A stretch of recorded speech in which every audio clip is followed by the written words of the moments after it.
katuking ko sila. Tao po, ang amin, paano na lang ito? Yeah, that's about the time. Pero kung sabihin mo ang the concrete, sabi ko nga sa Amerikano, nag-usap kami ni, I suppose it's not a confidential thing. I was talking to the ambassador yesterday afternoon. Yeah, afternoon. Hindi ko malaman kung sa Davao dito, nalito na ako sa kurus-kurus. Kung sinabi ko, I'm surprised really, Mr. Ambassador. Because had America really wanted to avoid trouble early on, di sana yung overflights, pinakita na doon sa newspaper that there was something brewing. There was something as if a runway was being built. And there were some concrete buildings on the side of the coastal site. Why did you not send the Armada of the 7th Fleet, which is stationed here in the Pacific, to just make a U-turn and go there and tell them right on their face, stop it. Because there is another set of law which says, you cannot build man-made structures dyan sa high seas. Sabi man ni Ambassador, alam mo, hindi assignment ko yung noon. Assignment ko yung kababayan yung, hindi niya, kadugo niya si North, yung si presidente ng North Korea, isa ring siraulo. Sabi niya, I was not the one, but you can see the gray hair, so it's because of him. Yung kulungog na leader, Kim Ong-jun. Oh, yun. But let's go up to the basics. Money has the billions. Ang pinalaki kong buhos is agriculture pati education. Talagang buhos ako. Okay. And I'd like to inform the farmers, yung irrigation fees na 5,000, wala na yun. Tinanggal ko. Libre na ang tubig. Pagdating ng bagyo, lalo na, libre lahat. Sobrang tubig. Pero wala na kayong alam na ano. And we will build. By the way, the newly appointed administrator was with me since 1988 when I first ran for the mayorship of Davao City. Ang sinabi ko sa cabinet members, the first whiff of corruption, maghiwalay-hiwalay tayo. And because I'm watching ang pinakamalaki, 150 billion yung irrigation na yan. So I'll keep watch on everything. Because if you, kasi wala kayo dito, kaya hindi nyo alam, sorry. Wala nyo alam yung promise ko. May promise pa naman ako mamigay ng 5 million each. Nung nandito noon. Kunti lang yun sila. Hindi abot ng ano yan. Kaya ng mga kaibigan ko yan. You know, I made 3 promises and I'd run fast.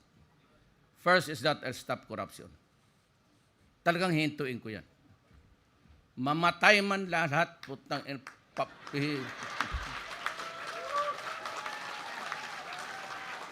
corruption will stop and it will really stop. Kaya ako nagwa-warning lang sa lahat.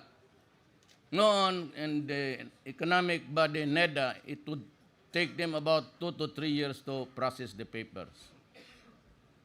Ngayon, in my term, I said to everybody, sila Secretary Pino, it's 1 month. Palabasin mo yan. It's either approve or disapprove, but let it out of the office. And I'm just warning the directors. Here, baski sino? Bureau of Prison, Bureau of Plant, you only have 15 days. Therefore, you must husband the routinary run of the document. I-husband mo, tignan mo mabuti, parang asawa ng anak, ikaw yung husband, that's a term, it's colloquial. You husband it so that it will go out of your office, director's office, 15 days. You do not do that, I'll call for you sa Malacanang. Mamili ka, sipain kita o sampalin kita. Totoo. Hindi ako total, ginagawa ko naman noon. Pero mayor lang ako noon. Ang problema, baka magante. Patay. Patay tayo. May mga sundalo, oh. Takbo lang ako sa gitna nila. Totoo, corruption has to stop. Corruption has to stop. Yun ang pangako ko, corruption, then drugs. You know, drugs is destroying my country, your country. There are about 4 million addicts contaminated with shabu. It's a chemical. It's not like heroin and cocaine. Galing sa organic. Tanim eh. Itong shabu, constant use of shabu, depending on the severity of the use at any given time, your brain will shrink. And if the brain is shrunk, rehab is no longer viable. Hindi na pwede. Kaya makita mo dito, marami dito sa... Kasi when I was here, yung isang... But there was a certain guard there sa penal colony na nahuli, putang ina ninyo, sabihin ko talaga sa inyo. Ha? Magprangka ako. When I have been mayor of Davao for 23 years. Congressman, about 40 years all in all. I never lost an election. But many criminal lost their lives along the way. Sinabi ko talaga, do not destroy my city. Because we desperately need to develop and progress. We are hitting the 2 million mark. Multi-tribe tayo dito. Maranao, Maguindanao, Bisaya, Tagalog, Pampanggenyo, Ilocano. We have to make a go for it or else we'll go kapot. Do not destroy my city by committing crimes, kidnapping, ano. Alam mo, Malacanang, Manila eh. Di naman Malacanang yan doon. Walang gwardiya. In every corner, every inch of the territory. Sinabi ko, if you do that, I'll kill you. Then when I became president, I never realized the dimension of the contamination. The widespread use of shabu, 4 million, including now the one that surrendered before me. Yung pagsabi ko, surrender or I will kill you. And they went out, kita mo parang galing sa Nazi prison camp, payat, and they were surrendering by the hundreds of thousands. Up to we have reached the 1 million mark, 1.6 na ngayon eh. The old 3 million was the figure given by PDEA during the time of General Santiago. The 1 million plus mark is a new one. I don't know if it's a redundant count, but even if it is, how many of the 4 million are already beyond redemption, beyond rehabilitation? Yan ang problema ko. Alam mo, maraming... there's a guy from San Beda here, a board member. Are you here?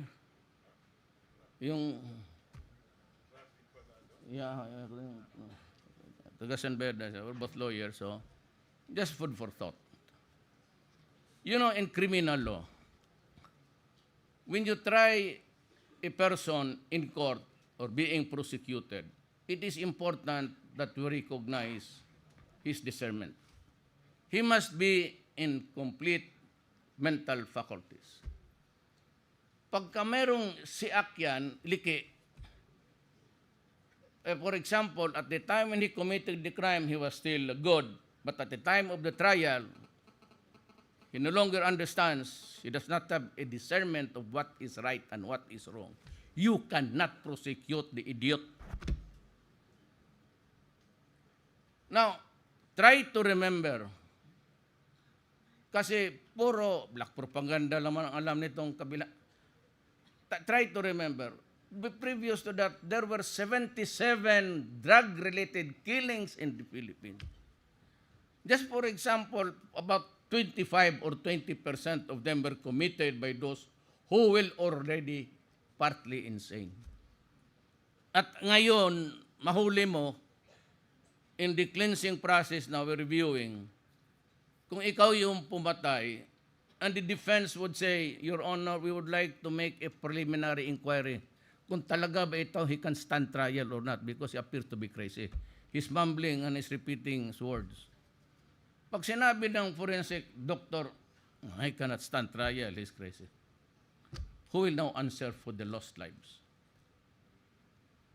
Who will now answer for the children, yung mga babae, mga bata, 11 years old? It used to be the fad of the idiots. There was a month that there were about 16 infants were raped in the greater Manila area. 1 years old, 18 months old, yung kinuha doon sa pavement, katabi yung nanay, nilagay sa ilalim ng jeep, tapos in Davao, when we discovered the child, his abdominal cavity was really open. Sinong managot nito? Who will answer for that? And in my time, I get the responsible to go after the criminals and to solve the problem. Sa 4 million, at merong iba dyan, let's say just about say 20% are crazy. That is why I said, do not do it to my country. Do not deprive us of our sons and daughters. Kasi pagtanda namin, when we get to be old, we are poor, we are not millionaires, at yung mga anak natin, those are the children that would feed us with porridge, lugaw kung hindi ka na makakain. Our children will keep us, that's the Asian, they will keep us in their houses, just like what we are doing with our fathers and mothers. They would buy the oxygen. They would buy and they would have to mortgage the money. Alam ninyo yan. How many of you, yung tatay, your fathers or mothers are sick, and you have to mortgage your, di ba? Oh. Tapos you get to worry of the son of a bitch. Sabi nila, Mayor Revasalve, so what? The mayor said that he had a gun. The policeman said that he had a gun.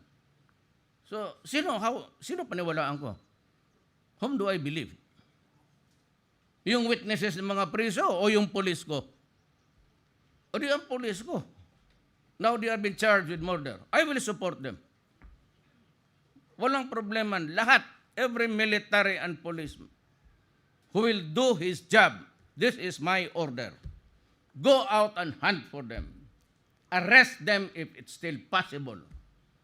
But if they confront you with the violent resistance, especially if they're armed, and you are in danger of being killed, my God, shoot the idiot and shoot him dead.